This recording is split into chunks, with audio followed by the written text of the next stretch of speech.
Sawadee krap.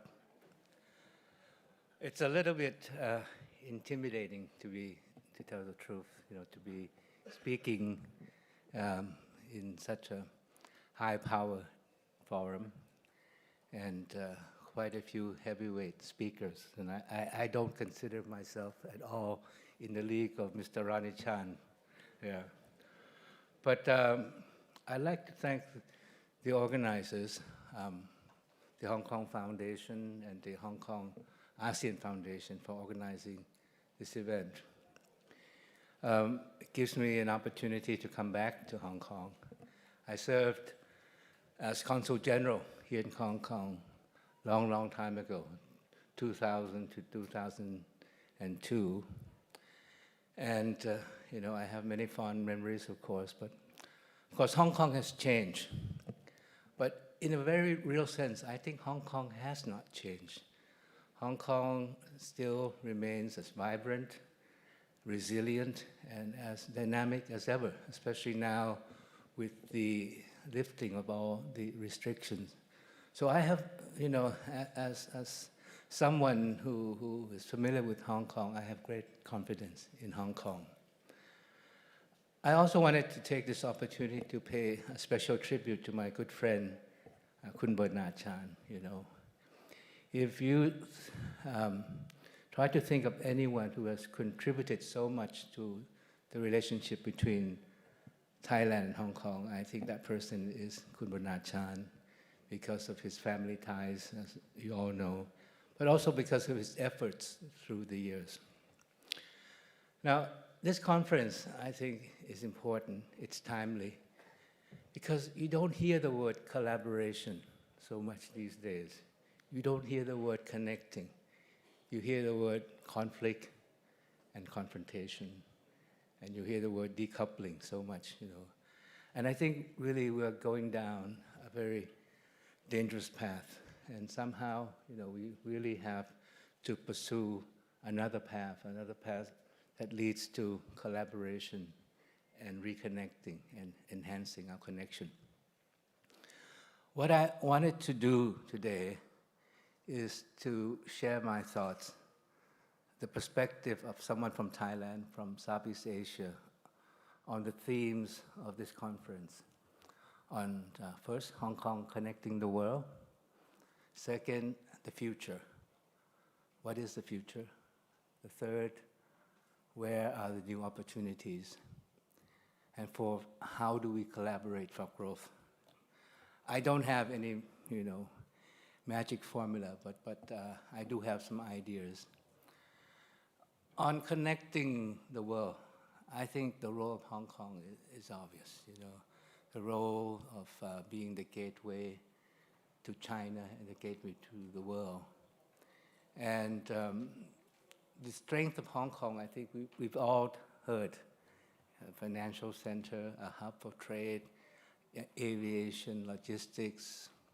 But to me, I think what makes Hong Kong stand out is that Hong Kong is not just a city in China. It is a city with an international character, an international outreach, and an international outlook, operating on the basis of international standards. So I think that's what's important. Second, you have all these strengths, definitely, but I think the most important strength that Hong Kong has is the people of Hong Kong, the talents of the people of Hong Kong, the drive of the people of Hong Kong, and the dynamism of the people of Hong Kong, the can-do attitude. I think that's very important. And I am confident in the future of Hong Kong for another reason, because Hong Kong keeps evolving, keeps changing with the times. You are developing, you're reinforcing your core strength, but you're also developing new strengths. Now you're concentrating on developing innovation, technology. You're into the digital economy, into fintech, green finance, and you're developing homegrown talents while recruiting talent from abroad. And From my perspective of Southeast Asia, another strength of Hong Kong is that you are at the heart of the GBA, the Greater Bay Area, and you are actually the driving force. And if you look at the GBA, it is the highest growth area in China, and taken together, it's one of the largest economies in the region, if not in the world.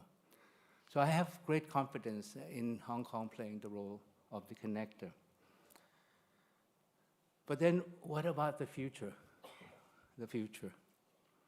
I think the future is in Asia. And I think Asia is the future. The world has gone through a very profound transformative change.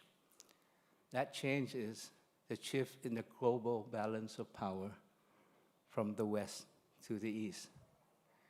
And Asia has risen. Asia is rising. They talk about the Asian century. But I think we have to be careful also, because it's not preordained. You know, we have to be able to safeguard our peace in order to maintain our prosperity. But no doubt about it, China will lead the way. China will be the engine of growth in the region. I just came back from India. India will be the fastest growing economy in the region. And then, of course, you have Japan and the Republic of Korea. They will continue to contribute to the region's growth and dynamism. But my concern is the geopolitical challenge that we face. How are we going to face or navigate these challenges together? And I think this is something that we have to think seriously about. But of course, Asia is the future. But where are the new opportunities? I think, and not being biased towards my region, but I think Southeast Asia is where the action is. The 10 countries of the Association of Southeast Asian Nations. Kun Bernard told me that he's been working for so many years to get people to pay attention to ASEAN.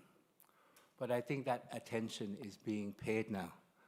When I was ambassador to France, even France talked about the rise of Asia. And in that context, they talk about China, of course, talk about India. Then they talk about the rise of ASEAN. So I think ASEAN is where the new opportunities are. Why? Because we are collectively, I don't know whether you know this, the 5th largest economy in the world. And by the year 2030, we will be the 4th largest economy in the world. And ASEAN is an economic community. That means that we are a single market. We're striving towards a single production base. The size of the market is 680 million people. 800 million people with rising middle class, rising standards of living, rising purchasing power, and rising needs for consumption.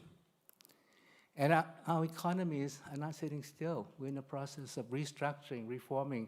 In Thailand, you know, we have to go towards more advanced technology. We have to go towards R&D. Otherwise, we will be where we are, stuck in the middle income trap, where we've been for about almost 20 years now.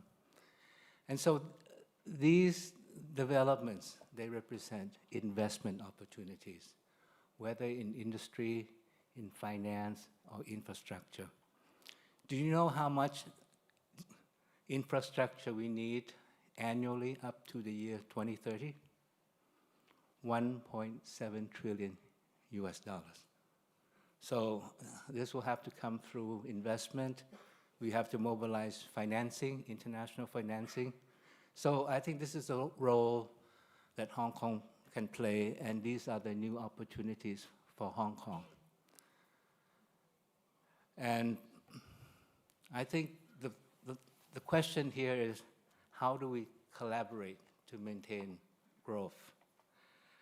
When we talk about collaboration, I think it's about enhanced partnership, first. Second is about creating synergies together. Third is about thinking regionally. And the way to go is towards economic integration in our region, broader economic integration. We talk about free trade areas. We need more of them. This will increase the size of the pie for all.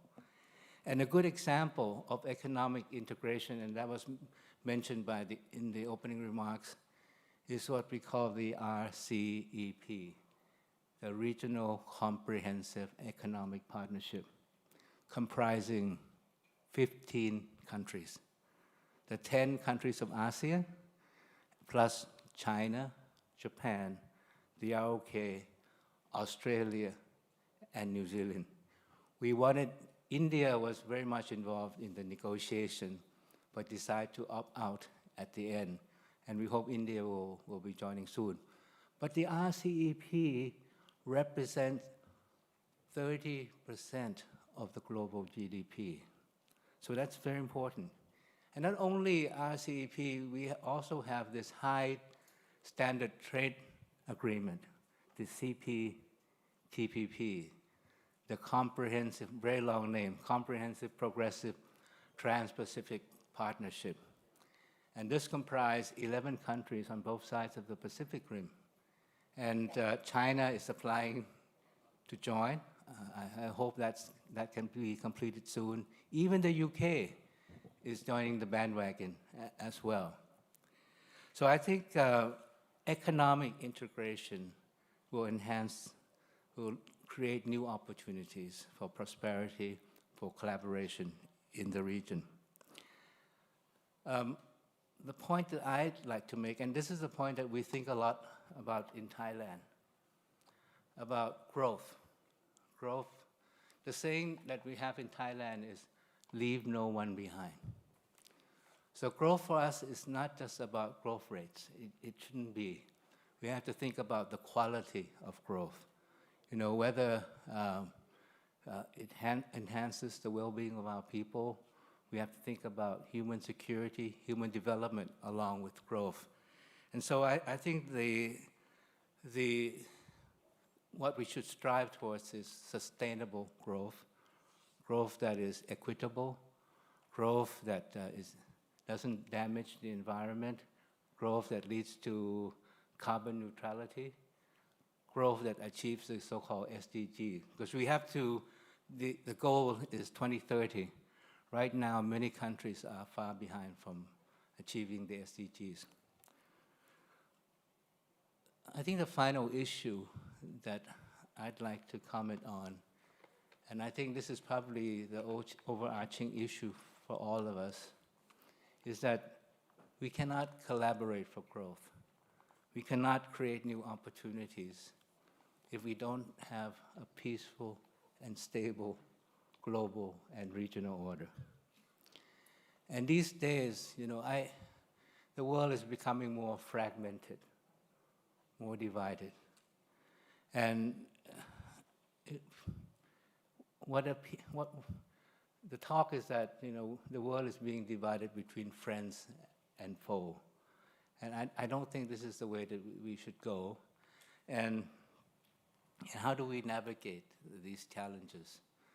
So I think that we really have to think of ourselves as a community, trying to find common grounds, common cause, and a sense of community, as I said.